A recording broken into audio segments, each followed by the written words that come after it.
Artemis Toast here, and we're doing yet another new playlist. Maybe subconsciously I'm trying to have as many playlists as videos. I don't know, but the reason this came about is if you watch some of my random objects scored by crappy music, on that playlist. If you watch some of those videos, you can see some of the footage I edited together was basically a camera pointing at the screen that I added effects to and different filters to match it to the music that I put behind it. So you've seen that among being the world's greatest guitarist, having magical ears of honey, being a great barbecue chef, I could go on and on, but among those things, sometimes in free time, video game manufacturers, want to hear what I think about the video games. And, sometimes I'm left with games and, or sometimes I'm just, I just bought a game, played it for a little while. And, YouTube provides a great forum to, give my thoughts and opinions on, what I feel about, today's game, Mafia 3. It was, I'm totally cheating right here too. I got it up on the laptop screen, some of the particulars, It was developed by Hangar 13, published by 2K Games and distributed by Take-Two Interactive. It didn't just come out, I didn't, get it the day it came out. This is actually a used copy. I heard people talking about the game. I played the previous two Mafia games, and I figure I'd give it a try. I'm a big fan of the GTA series, and so that's kind of where I set the bar. I've there's been many open world sandbox, games that are very similar to the Grand Theft Auto series.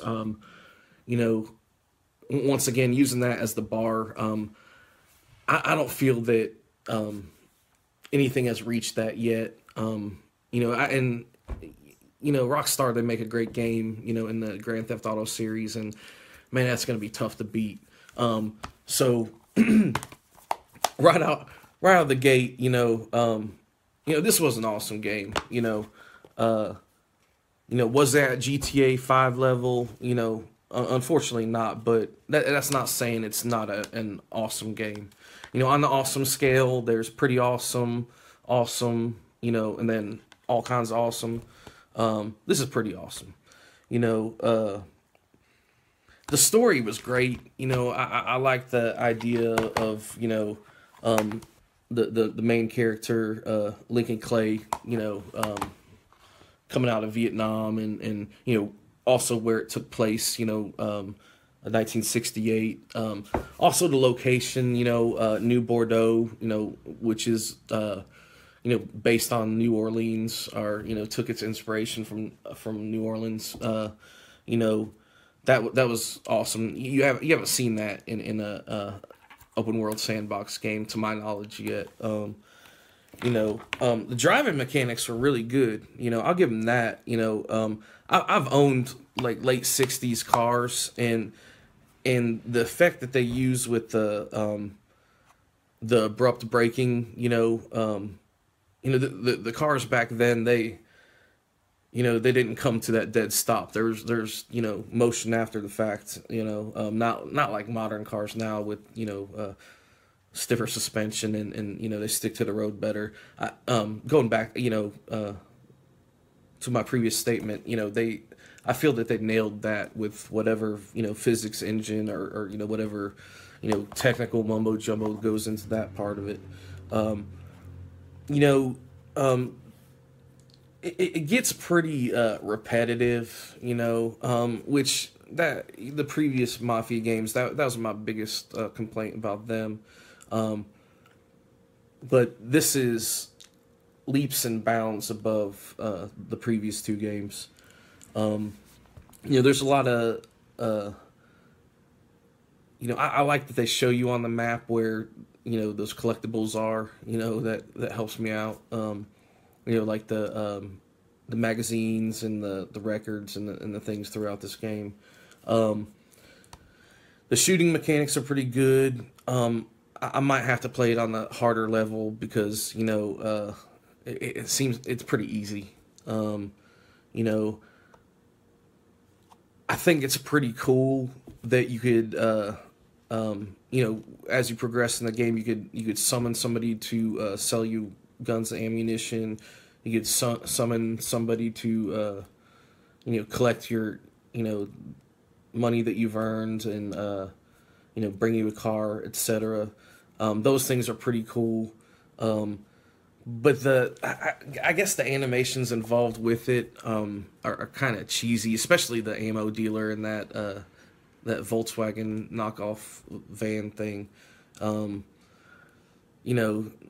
I felt they could have done better.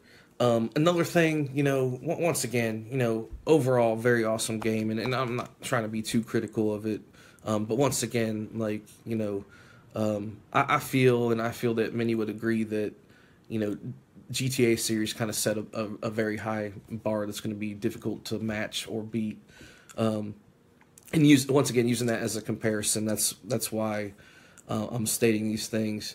You could say that the addition of a rear view mirror in this first person view was better than GTA 5 because they just did a blur, when you're in the first person view, for the rear view mirror. They did provide animation of what was happening, in the rearview mirror, but it was poorly done. It might have been better just done a silver blur. Let's see. Once again, the story is really cool. I don't want to give away too much, if you haven't got the game yet, but the thing that impressed me most about the storytelling, and we all know at this point the storytelling in modern video games is box office, movie quality.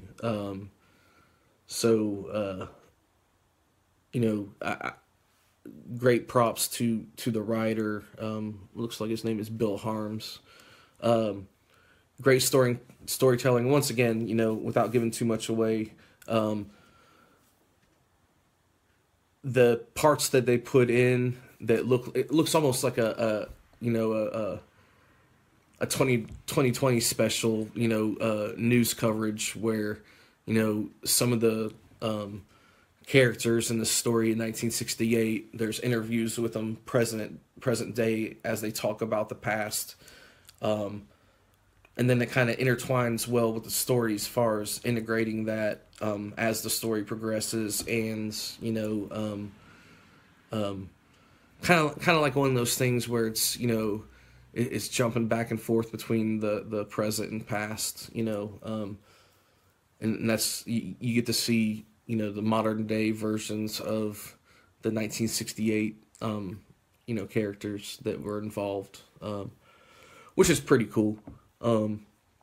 All in all, Mafia 3, I